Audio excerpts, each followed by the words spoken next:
Hello, green thumbs and plant pupils. It's Austin. And before we start the show, I want to warn you that in this episode, we talk about the magic of worms and worm castings. And worm castings is another word for the waste that comes out of worms, or worm poop. So the word poop is mentioned a lot. And if you're listening to this episode with children, be warned that this episode will cause giggles. And as fun as that is, there's a very real and serious benefit to using worm castings in your soil. So please visit your local Green Acres to find worm products for your yard. It's actually really cool. Green Acres sells bags of EB Stone Organics earthworm castings, and they also sell actual live worms, which is so cool. They have fridges with live red wigglers that you can buy and start your own worm bin or put them directly in your beds. But let's go ahead and start the show so we can learn all about these awesome, creepy crawlers. All right, here we go. The views and opinions expressed on this podcast are those of Green Acres and our guests. These general gardening tips and suggestions may work for you, as well as those from alternative sources. When using any garden products or tools, read and follow all label directions.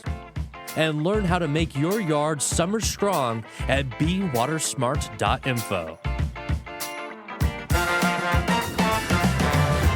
The Green Acres Garden Podcast is the podcast dedicated to helping gardeners hone their growing skills while we celebrate our love of plants. So whether you're new to growing or a seasoned gardener, you're sure to learn something new. Join the fun as we have conversations with world-class growers, passionate green thumbs, and professional garden experts from Green Acres Nursery and Supply. Listen every week. We'll answer questions you didn't know you had.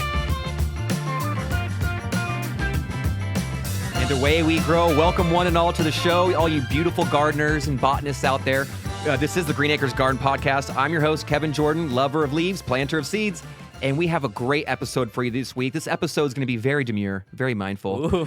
And if you understood that reference, shame on you. You probably spend too much time on social media, but that's okay. Welcome to the show. Like I said, we got a great one. We're going to welcome in, like I said, we have a special guest this week. He's actually been on multiple times. We're in studio. The trio is together. We got two Kevs and an Austin. First, before we say hi to our guests, I got to welcome my co-host, Austin, the sound engineer from the mountaintop. Austin, how's it going, buddy? Good. I'm doing great. Very mindful. Very demure over here. Yep. Thanks for the warm intro. I guess we've moved on from Hyacinth Hunk. Oh, yeah. We got it. Yeah, something fresh. Okay, yeah. For sure. Love that. That was last week's nickname for me, which it made me feel extra good. Yeah. I appreciate it. But yeah, we can't ignore our friend any longer here. We've got our garden bud, two Kevins and an Austin. We've got Kevin Marini here in the studio. Woo! Two-time Master Gardener extraordinaire, multi-episode returning guest. Yeah. And I love, one of the things I always tell our listeners, I love learning about plants. That's really, I'm a perpetual plant pupil. And so I really, really enjoy my time spent with Kevin Marini. So Kevin, welcome on. Thank you so much for coming here and come driving all the way down and coming in studio. Hey, like always, thank you so much for inviting me. It's a pleasure to do this and really fun with you too. So to anybody who's new to the pod, can you please quickly introduce yourself and just your background and why we brought you here today? Yeah, so Kevin Marini, and I've still actually work for the University of California Extension up in Placer and Nevada. We're one of those old extension offices that has two counties underneath our umbrella. Placer and Nevada were tiny when that extension office was first birthed, but now, of course, they're huge. And so I ran two Master Gardener programs, one in each county for over 20 years. Grew those programs from, a couple dozen Master Gardeners when I started to over 300 when I left. Passed the baton on that, and I'm now solely in the landscape defensible space world, doing a lot of outreach and education up in Placer County, specifically on fire-wise landscapes. I know you are passionate about soil. We got to catch a little bit of your soil talks this last summer. Yep. At the Harvest Festival, Harvest Day. That was pretty cool. Mm-hmm. You were like a rock star, like a little bit of a celeb out there.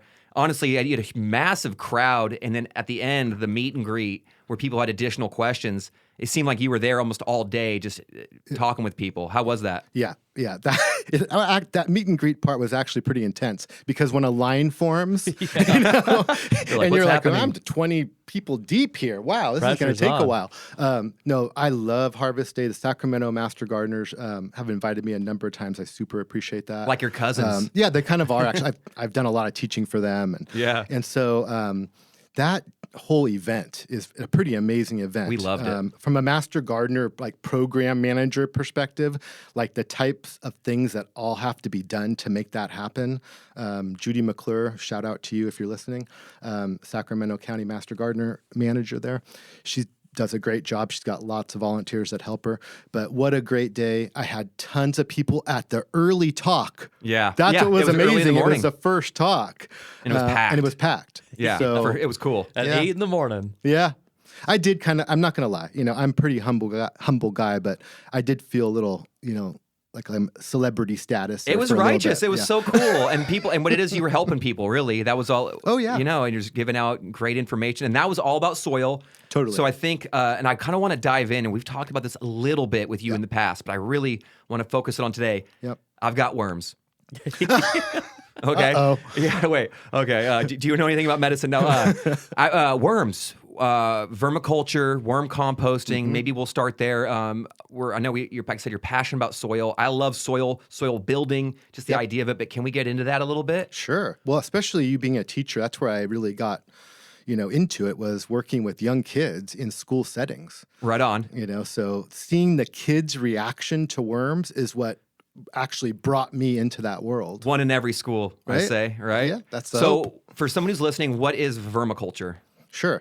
So most people are familiar with the term composting, right? And most people know, okay, I can make a pile in my backyard and put a bunch of yard waste out there, and that's a compost pile in the backyard, right? So this is a totally different thing, using worms to decompose organic materials. It usually occurs in some sort of an enclosure, either a small worm bin or a larger worm bag system. And so this is different than compost in that we really aren't feeding them our yard waste. Okay, that yard waste can still go in our backyard compost piles. What we're using worms for is for our food waste, for our vegetables, our fruit, and coffee grounds, things like that we want to recycle at home on site and keep from going in our landfills. And so worms can be great for that, because when you put that food stuff out in your backyard compost pile, guess what? You get visitors. Oh, yeah. Right? So if it's just yard waste, it's pretty good. The rats and the creatures. Is that the visitors? No. Just yard waste. You may get some critters that want to make a little home in your compost pile. But when you put food scraps out there, all of a sudden that brings the whole neighborhood. Got it. So where you have a little critter problem, you throw a bunch of fruit and vegetable scraps out there, you got a big problem, unless you're managing it, of course. But so I usually tell people what I do at home. I live out in a rural area on 7 acres. And so all of my fruit and vegetable coffee ground type stuff goes to the worms underneath my porch in a worm bag system. And so vermiculture is using worms, and there's different species that are used in different climates and different areas of the world. But to eat those scraps up, and then guess what? This is what the kids love. And then they poop. And they poop, and they poop, and they poop. And I say that with the kids, too. I'm like, worm poop. And they get so excited. They're like, he said poop 5 times in one sentence. Yeah. Even the teachers get into it. They're like, poop, yes. Yeah. Embrace it. I'll grab it, like a handful of it from our school. Like, we have visitors. Yeah. I'll check this out. I'll put it to their face and have them smell it. They go, what's that? I'm like, poop. I got to steal that one. It smells like nothing, but you do it right. It smells absolutely kind of simplistic. A little earthy, maybe, but not much to it. And one of the things I do with the kids is I grab a bunch of worms right at the beginning. There's in a pound of worms, there's like 1,000 red wigglers, right? So it's a mass of worms. And I will pick them up, and all the kids go, ooh, oh, and some go, ew, And then I put them down, and I kind of shake my hands like this and show them my hands. And I say, do my hands look gross and slimy and stinky? And of course, there's always one kid's like, yes, but most of them say no. And I show them it's not gross. It actually doesn't smell. And even though worms themselves are a little slimy, it's not like you're slimed afterwards. You know, you don't Not have slug style. Yeah, no. So I just love it. It's a real easy way to make the best soil amendment on the face of the earth. Right? Okay, I love it. Let's get into that. Before we get into the methods and all that, why is it so great? What makes worm castings so phenomenal? How long do we have? I know. You know what's funny? One episode. We hear people a lot will be like, oh, I got hard clay, and then my friend told me to add sand, so that way it'd be, more well-draining. And it's like, well, like clay and sand is like kind of concrete. That doesn't work too well, yeah. But when you hear people that really fall in love with worm castings, they're like, no, that is the best way to break up. What are your thoughts on that? The thing about worm castings is that they naturally occur, right? I mean, if you have earthworms in your soil, they poop. And so it's not like you have none, most likely. Most likely in most soils, even, suburban backyard soils, as well as rural areas, there's worms somewhere in there and they poop. And so it's unlikely that you're starting with zero. But what we know for sure is that worm castings in plants co-evolved over time. And so there's certain things you find in worm poop that you just don't find anywhere else. And I'll give you just one quick example, plant hormones. So there's a plant growth hormone called auxin, right, which directs the growth of plants, and it's found in worm poop. And so why would there be a plant growth hormone in worm poop? Well, because they co-evolved with plants, and there was that hormone is utilized by plants, deposited by worms right around them, right? Is that like mutualism or whatever? That's so cool. They benefit each other? That plant then sheds its leaves, and the worms consume that material, poop some more. I mean, you think about that relationship going way back in time. Who knows exactly where it kind of started, and it probably had fits and starts, and it's probably different in different areas, but just that, to me, is unbelievable. Wow, yeah. That one of the most important plant growth hormones is found in worm poop. And it's called auxin? Yes, AUXIN. Oh, I'm going to check that out. That's Yeah, cool. for sure. So, and the thing about worm casting is we keep learning more and more of these amazing things. That's the thing, is the more we look into it, investigate, more amazing stuff comes to light. Yeah. In addition, I've heard that they've actually increased germination rates and have prevented even some soil-borne diseases like dampening off. And it's pretty incredible that it can even help with just the seed starting, which is, I use worm castings a lot in our garden, but I've never really blended them into our starter mix. Sure. I might have to give it a shot. Well, and there is, just like anything, there's nuance, right? And so even though I would say worm castings are the closest thing to a silver bullet for great gardening, there are instances where you can overdo it. There are instances where it doesn't seem to have the same impact with certain plants as it does with others.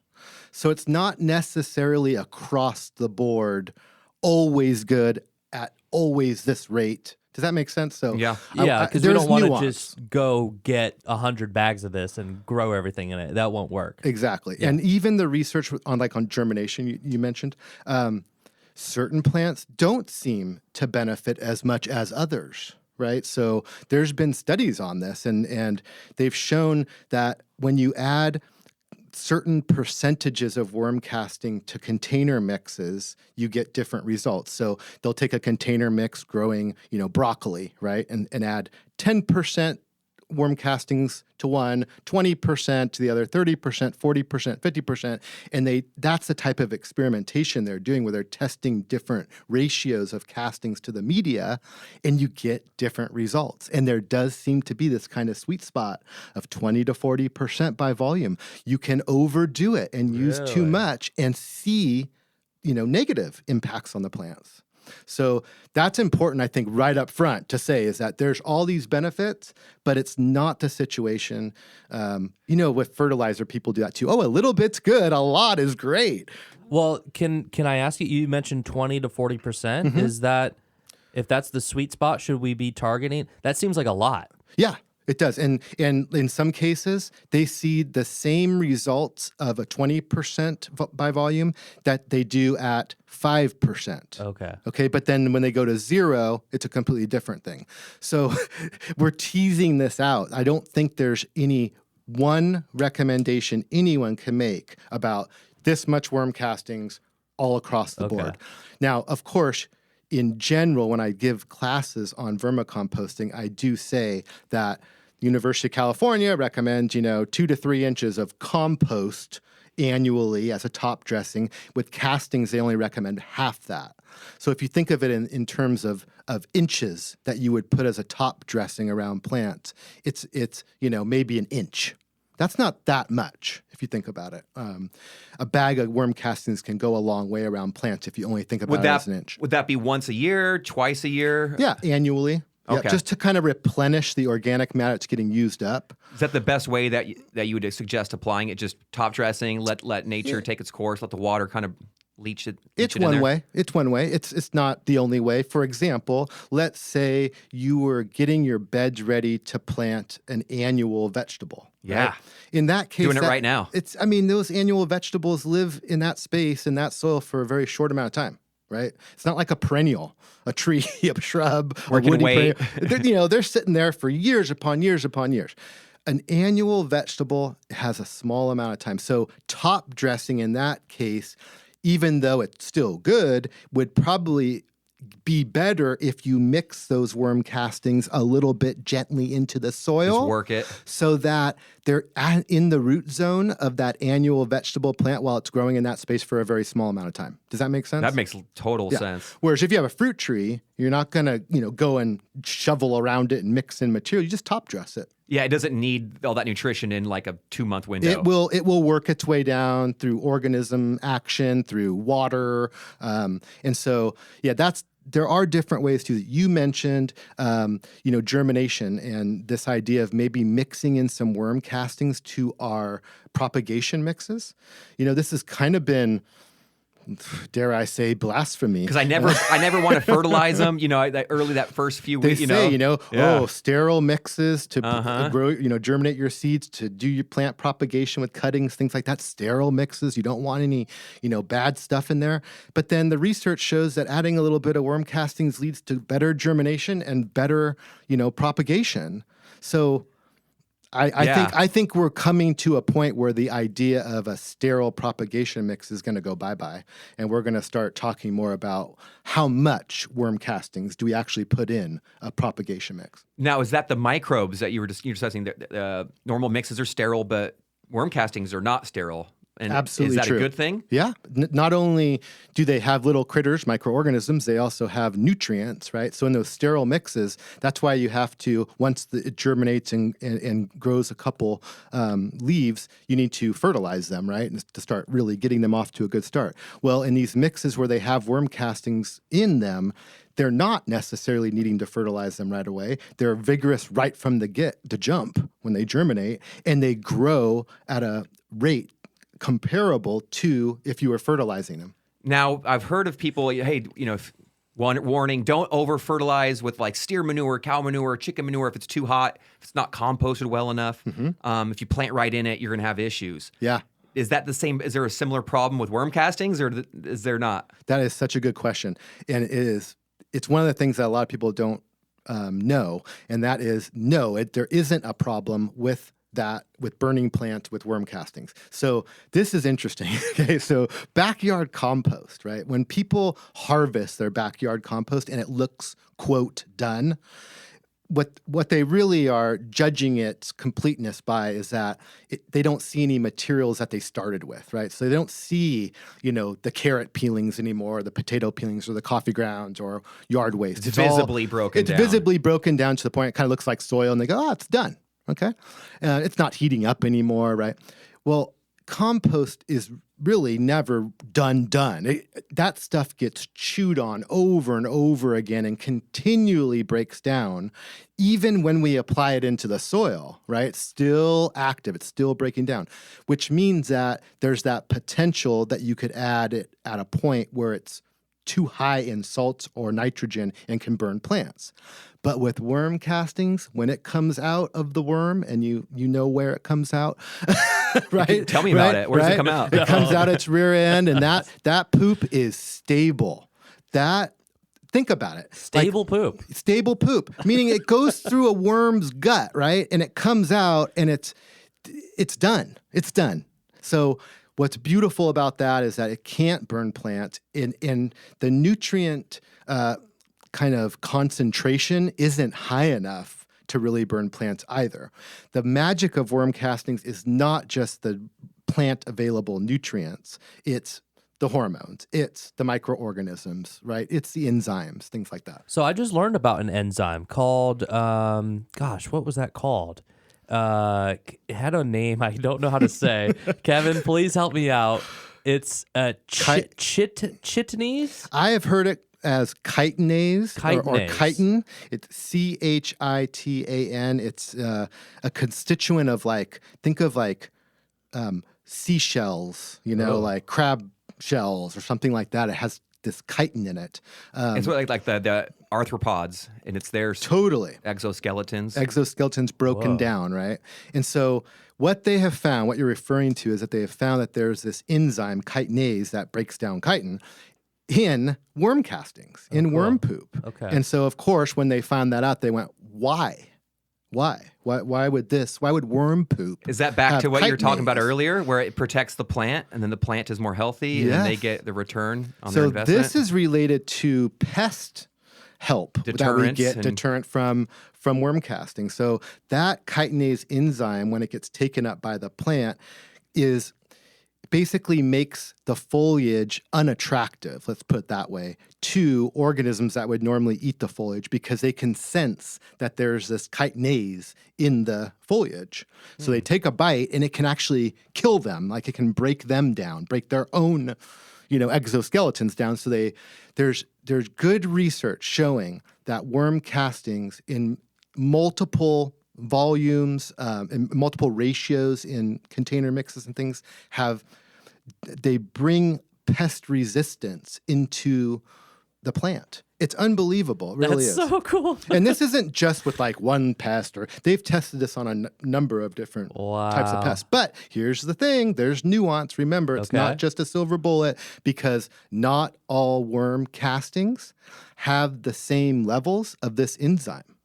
Okay. So this is what's kind of weird. You are what you eat kind of thing. You are what you eat. That's exactly right. So depending on what the worms eat, their worm castings are variable, right? The nutrient, analysis of worm castings is correlated with what they ate. Okay, they don't automatically make this enzyme. They have to have it, something They in have their to eat diet it. has to get, okay. Yes. And so, for example, this is a kind of a crude example, but they talk about feeding worms, dead insects Okay. in worm bins. That's not as bad as it could have been. To cycle the chitin and the chitinase through the worms and up into the plants. Whoa. So, for example, let's say there are worm farms out there where all they feed their worms are paper products, right? Newspaper, cardboard products. That their poop is very different than worms that are fed dairy cow manure. Okay, so different nutrient analysis, different hormones, different, all sorts of different things. Or And- compared to yours under your deck with Yeah. your kitchen scraps. Yeah, so that's a totally different feedstock, right? Food scraps. I don't feed those worms any manure at all. So that's going to be a different end product than dairy manure worm vermicompost. And what's really interesting is these large scale worm farms that are kind of trying to cash in on the worm casting train, because it is an expensive product to Yeah, buy. for sure. They're going the route of finding feedstocks that are really inexpensive and plentiful, like recycled cardboard and paper. In some places, they're feeding worms spent grain only. And so the worms will eat that and they will be healthy, but their castings are a little bit different compared to other feedstocks. So that research into that alone is super interesting. Yeah, wow. Now, the both of you keep worms, and they're red wigglers. Is that right? Both of you do red wigglers? I believe Totally so, yeah. correct. Yep. Okay, so if somebody wanted to get into this, maybe they're inspired to create their own worm compost, their own worm castings, you would both recommend they buy some red wigglers, and then what?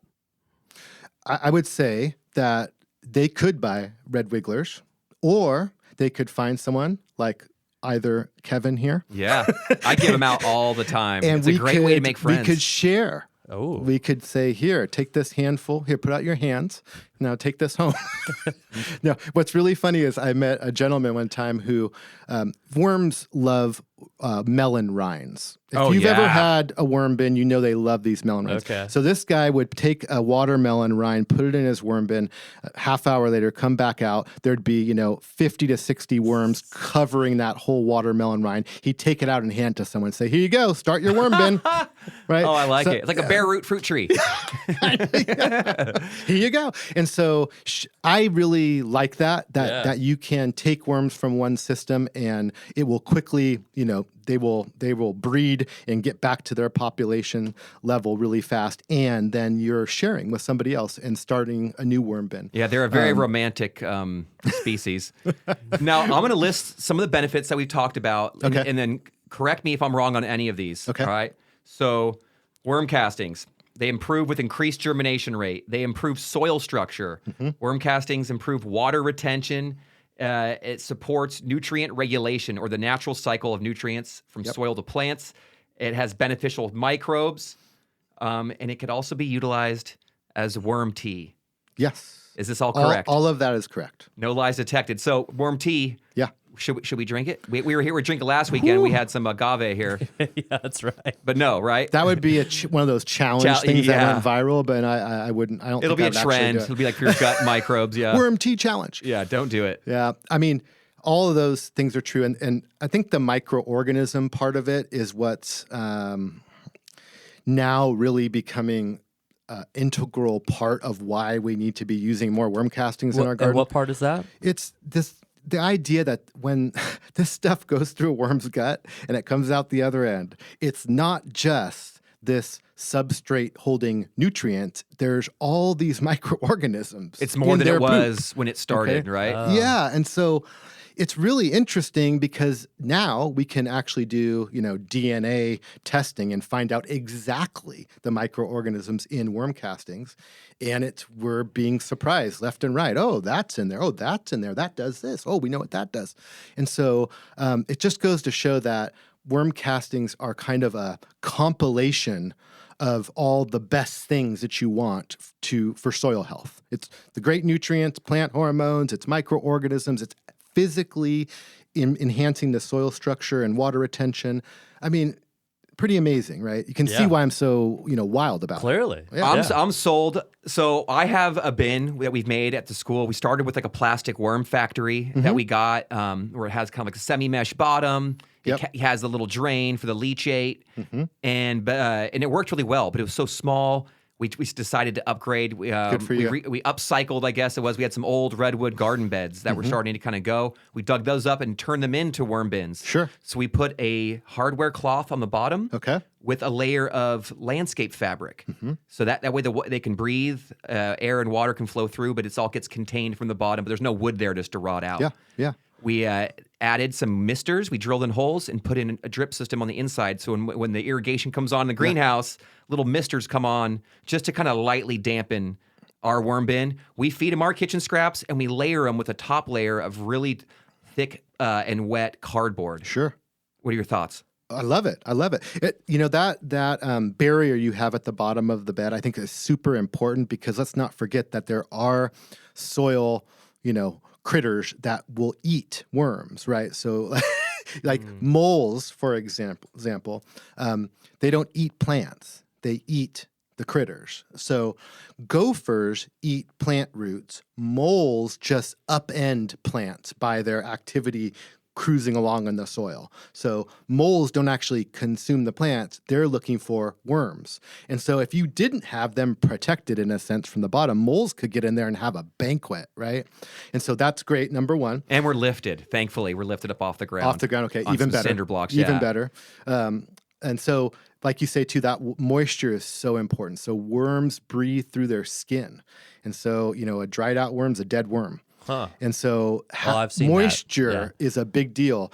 in the times that master gardeners have come to me confessing that they had a mass worm die-off, and this usually is accompanied with tears and Too hot, too dry, averting and looking at me in the eye. They don't want they're having a hard time. Yeah, it's a confession. It's a big deal. Aw. And overwhelmingly, it's that they dried out. Maybe it's in a garage and all of a sudden it's 110 and they So how do you keep yours moist, I suppose? So there's these new, they're not necessarily that new, but the system I'm using is new-ish. It's called a worm bag, which is a weird thing to call. Sounds like a nickname you'd give your little sibling in a fight.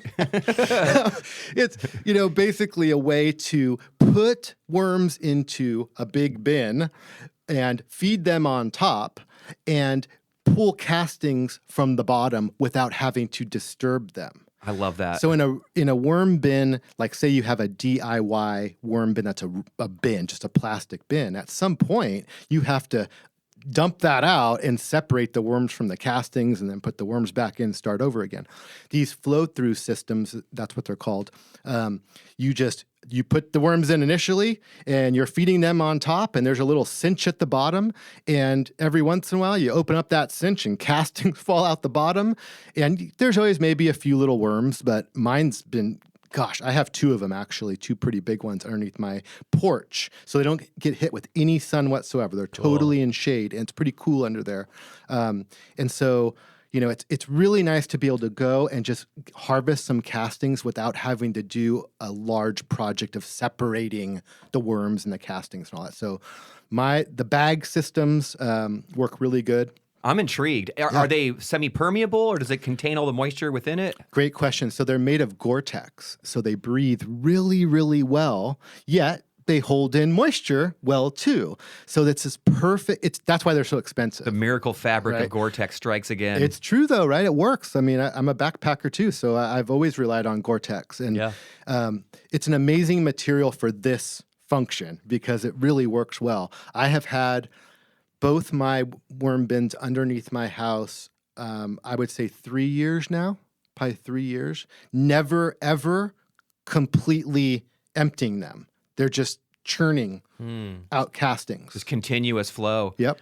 Have you noticed, is it like, does it dry out under there, or you're keeping yours in the shade? Is that something you'd recommend for people listening? The full shade, and the fact that when you're adding a lot of fruit and vegetable scraps, there's a lot of water. Yeah. So you have to be more careful about letting it get too saturated and potentially going anaerobic, right? No oxygen. No. Then all of a sudden they would die off. Start smelling so like a they can stinky die old from foot. it drying out or from it being overly saturated.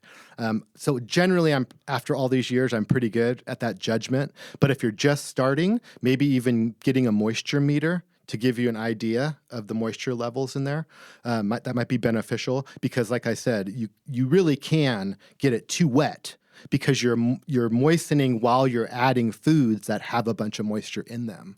And so that combination can cause some problems. If you smell anything that smells bad, there's a problem, right? That's what I say. Someone says, I opened my worm bin and it really smelled bad. I said, there's a problem in paradise. Yeah. Because it should just be paradise for those worms, like perfect, water, air ratio, food scraps on the top where they like it. They come up, they feed, and then they go down to breed, right? Oh, yeah. You'll see the evidence of them breeding, all their egg cases. It's pretty cool to dig in there and see. What? I've never heard of that. Yeah. Well, you'll see them like linked up. I mean, they'll get kind of tied up. They kind have of like eggs? But you'll see these beautiful little grains of rice-looking things. Yeah. They're kind of like, cool. kind of amber, kind of golden brown, but the size of a grain of rice, and they're kind of cool. Yeah, I always say the size of a match head because there you go. I read that somewhere. Yeah. And it's perfect. That makes sense. It looks just like that. Like it's oblong and it's a cocoon. They're actually called cocoons. Okay. And they hatch multiple baby worms. Whoa. Yeah. Worms are freaky and cool. I know. Yeah, Let's not forget they're hermaphrodites too, right? So every worm has male and female reproductive organs. Nice. But you still need two to tango. Okay. So one worm can't fertilize itself. But you right? need two and you're good to go. You need two, and they fertilize each other. Whoa. And they both have cocoons. Oh, no way. Yeah. Oh, I didn't know that. That's Right cool. They're on. extra freaky. Man, I thought it was hard. I'm raising twins right now. Could you imagine? Oh, man. Everyone's getting pregnant and having kids. Like, whoa, yikes. And we multiply. So that's how they multiply so fast. Yes, and that's why red wigglers are kind of the worm of choice. I know that's kind of a weird thing to say, but they are really hardy as far as temperature. So they can withstand really hot and really cold. They breed like crazy, and they have huge appetites and can recycle organic, food scraps super fast. Now, in some places where there's different climates, there are different worms used. So that you may have heard of African night crawlers. Yes. Oh, yeah. They're big. I've gone right? fishing. And so African night crawlers are used in some vermiculture systems in tropical areas where there's no cold to kill them, right? So red wigglers would also work there, but we can't use the African night crawlers here unless we protect them from, freezing temps that would kill them. Got it. Wow. Yeah. Well, I hope that our listeners are inspired by this and motivated to want to utilize worm castings. And the ultimate, of course, is making your own, right? And harvesting your own worms and recycling your food scraps. It's just such a smart, great, ecological way to approach this.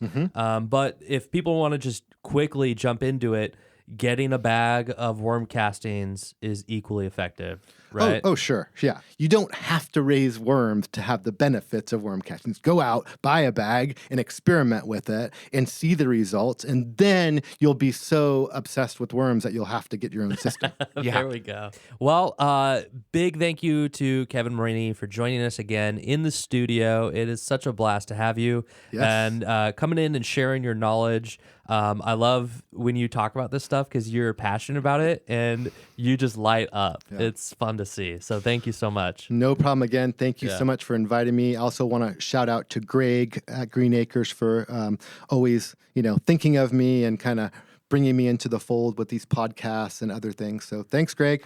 Oh, yeah. Well, you're a wealth of knowledge, so thank you for being here. Kevin, why don't you take us out? Dang, another great episode, garden friends. How you like that? Kevin Marini, 2-time Master Gardener Extraordinaire. Thanks again, Kevin, for coming down. I am going to have a wonderful week. I'm looking to getting out in that garden very, very soon. That's all I can say. Wink, wink. It's that time of year, man. Fall is for planting. I'm looking forward to it. Hope all our listeners are fired up on building their soil with worm castings. I know worm poop. Poop it up. But you know what? The power of poop compels me.